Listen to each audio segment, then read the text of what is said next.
It was in vain that the most distinguished imams and doctors of the law issued their fatwas against the sect of the Ismailites, and condemned them to future perdition. In vain they called on the orthodox to employ the sword of justice in freeing the earth from this godless and abominable race. The sect, strong in its secret bond of unity and determination of purpose, went on and prospered.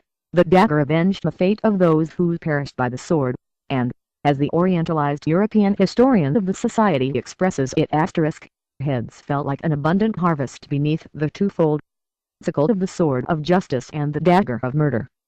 The appearance of the Ismailites, under their new form of organization, in Syria, happened at the same time with that of the Crusaders in the Holy Land.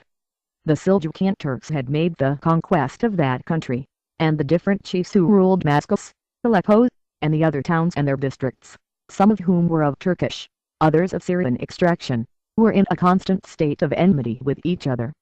Such powerful auxiliaries as the followers of Hassan Sabbah were not to be neglected. Rizwan, Prince of Aleppo, so celebrated in the history of the Crusades, was their declared favorer and protector, and an Ismailite agent always resided with him. The first who occupied this post was an astrologer, and on his death the office fell to a Persian goldsmith, named Abidu Tahir S.A. The enemies of Rizwan felt the effects of his alliance with the Ismailites. The Prince of Emesa, for example, fell by their daggers, as he was about to relieve the castle of the courts, to which Raymond, Count of Toulouse, had laid siege. Rizwan put the strong castle of Sarman, which lay about a day's journey south of Aleppo, into the hands of Abu el-Fatih, the nephew of Hassan Sabbah, and his Da el-Kabir, great missionary for the province of Syria. The governor of this fortress was Abidu Tahir S.A. A few years afterwards, 1107, the people of Apamea invoked the aid of Abidu Tahir against Caliph, their Egyptian governor. Abidu Tahir took possession of the town in the name of Rizwan, but Tancred, who was at war with that prince, having come and attacked it, it was forced to surrender. Abidu Tahir stipulated for free egress for himself, but Tancred, in violation of the treaty, brought him to Antioch, where he remained till his ransom was paid. Abu el-Fatih and the other Ismailites were given up to the vengeance of the sons of Caliph. Tancred took front to them at the same time another strong fortress, named Kaif Arlana. This is to be noted as the first collision between the Crusaders and the Assassins, as we shall now begin to call them. The origin of this name shall presently be explained. On the return of Abidu Tahir to Aleppo, a very remarkable attempt at assassination took place.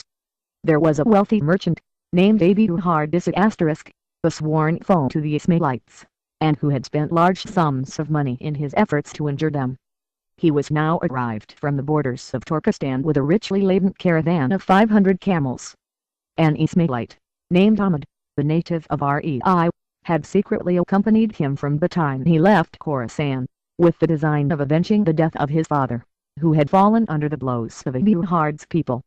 The Ismailite, on arriving at Aleppo, immediately communicated with Abu Tahir and Rizwan. Revenge, and the hope of gaining the wealth of the hostile merchant, made them yield assent at once to the project of assassination. Abu Tahir gave Ahmad a sufficient number of assistants. Rizwan promised the aid of his guards, and one day, as the merchant was in the midst of his slaves, counting his camels, the murderers fell on him. But the faithful slaves valiantly defended their masters, and the Ismailites expiated their guilt with their lives.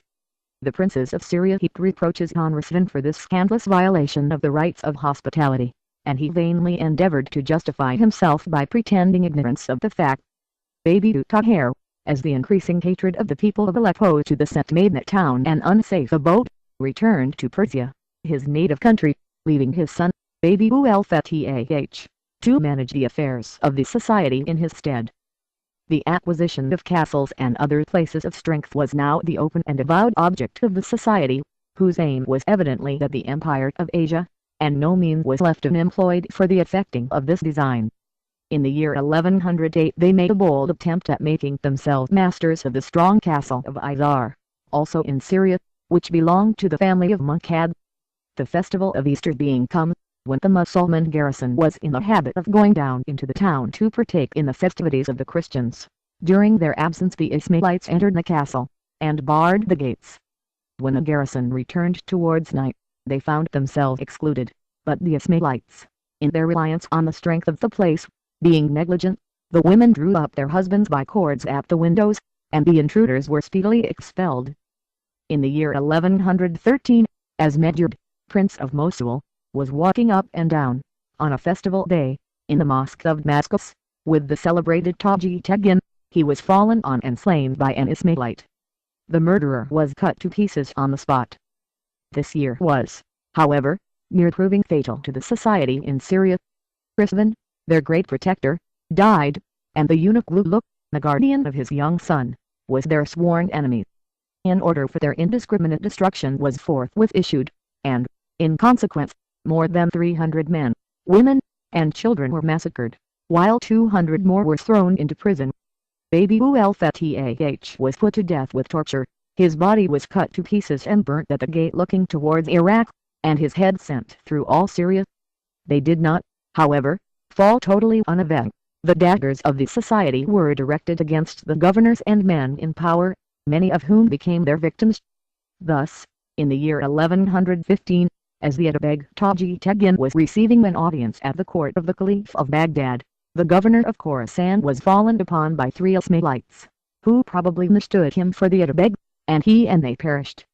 In 1119 as Bedai, the governor of Aleppo, was journeying with his sons to the court of the Emir el-Ghazi. They were fallen upon by 2 assassins. Bedai and one of his sons fell by their blows. His other sons cut the murderers down, but a third then sprang forth, and gave the finishing stroke to one of the young men, who was already wounded. The murderer was taken, and brought before Taji Tegin and el-Ghazi, who only ordered him to be put in prison, but he drowned himself to escape their vengeance, from which he had, perhaps, nothing to apprehend. In fact, at this time the dread of the followers of Hassan Sabbah had sunk deep into the hearts of all the princes of the East, for there was no security against their daggers. Accordingly, when the next year 1120 Baby Muhammad, the head of them at Aleppo, where they had re-established themselves, sent to the powerful Ghazi to demand of him possession of the castle of Sharif, near that town, he feared to refuse, but the people of Aleppo, at the persuasion of one of their fellow citizens who speedily paid for his advice with his blood, rose en masse, leveled the walls, filled up the ditches, and united the castle to the town. Even the great Nur ed-Din lamp of religion was some years afterwards obliged to have recourse to the same artifice to save the castle of Beit-Lacha from becoming one of their strongholds. The same system was pursued in Persia, where Sultan Sanjar, the son of Malik Shah, had united under his scepter the greater part of the dominions of his father and Fakhr al-Mulk fame of the realm. The son and successor of Nizam al-Mulk and Chakir Beg, the great uncle of the Sultan, perished by the daggers of the emissaries of Hassan Sabbah. Sultan Sanjar was himself on his march, intending to lay siege to Alamut, and the other stronghold of the Ismailites, when one morning, on awaking, he found a dagger struck in the ground close to his pillow. The Sultan was dismayed, but he concealed his terror, and a few days afterwards there came a brief note from Alamut, containing these words: "Were we not well affected towards the Sultan? The dagger had been struck in his bosom, not in the ground." Sanjar recollected that his brother Muhammad, who had laid siege to the castles of Lamsar and Alamut, had died suddenly just as they were on the point of surrendering, an event so opportune for the society, that it was but natural to ascribe it to their agency, and he deemed it the safest course to proceed gently with such dangerous opponents. He accordingly hearkened to proposals of peace, which was concluded on the following conditions: 1. That the Ismailites should add no new words to their castles. 2. That they should purchase no arms or military machines. 3. That they should make no more proselytes. The Sultan, on his part, released the Ismailites from all tolls and taxes in the district of Kurd Koh, and assigned them a part of the revenue of the territory of Konis by way of annual pension. To apprehend clearly what the power of the society was, we must recollect that Sultan Sanjar was the most powerful monarch of the East, that his mandate was obeyed from Kashgar to Antioch, from the Caspian to the Straits of Bab el-Mandeb. 34 years had now elapsed since the acquisition of Alamut, and the first establishment of the power of Hassan Sabbah. In all that time he had never been seen out of the castle of Alamut, and had been even known but twice to leave his chamber, and to make his appearance on the terrace. In silence and in solitude he pondered the means of extending the power of the society of which he was the head, and he drew up, with his own hand, the rules and precepts which were to govern it. He had outlived most of his old companions and early disciples, and he was now childless, for he had put to death his two only sons, the elder for having been concerned in the murder of his faithful adherent Hussein Kini, the younger for having violated the precept of the Koran against drinking wine. Feeling the approaches of death, he summoned to Alamud Kibusur Gamegki of Good Hope, who was residing at Lamzur, which he had conquered 20 years before, and Abu Barley, of Kasvane, and committed the direction of the society to them, appointing the former to be its proper spiritual head and director, and placing in the hands of the latter the administration of the civil and external affairs. He then calmly expired, apparently unconscious or indifferent to the fact of having, by the organization of his pernicious society, rendered his name an object of execration, a byword and a proverb among the nations. Dimly as we may discern the character of Hassan Sabbah through the medium of prejudice and hatred through which the scanty notices of it have reached us, we cannot refuse him a place among the higher order of minds. The founder of an empire or of a powerful society is almost always a great man, but Hassan seems to have had this advantage over Loyola and other founders of societies, that he saw clearly from the commencement what might be done, and formed all his plans with a view to one ultimate object. He surely had no ordinary mind who could ask but two devoted adherents to shake the throne of the House of Seljuk, then at the acme of its power. Footnotes 58:** This castle was built by Sultan Malek Shah. The following was its origin: as Malek Shah, who was a great lover of the chase, was out one day hunting. One of the hounds went astray on the nearly inaccessible rock on which the castle was afterwards erected. The ambassador of the Byzantine emperor, who was of the party, observed to the Sultan, that in his master's dominions so advantageous a situation would not be left unoccupied, but would long since have been crowned with a castle. The Sultan followed the ambassador's advice, and erected the castle of the King's Pearl on this lofty rock. When the castle fell into the hands of the Ismailites, pious Muslims remarked that it could not have better luck, since its site had been pointed out by a dog, an unclean beast in their eyes, and its erection advised by an infidel. 59:* Hammer, 97. 60:* that is, Jesus.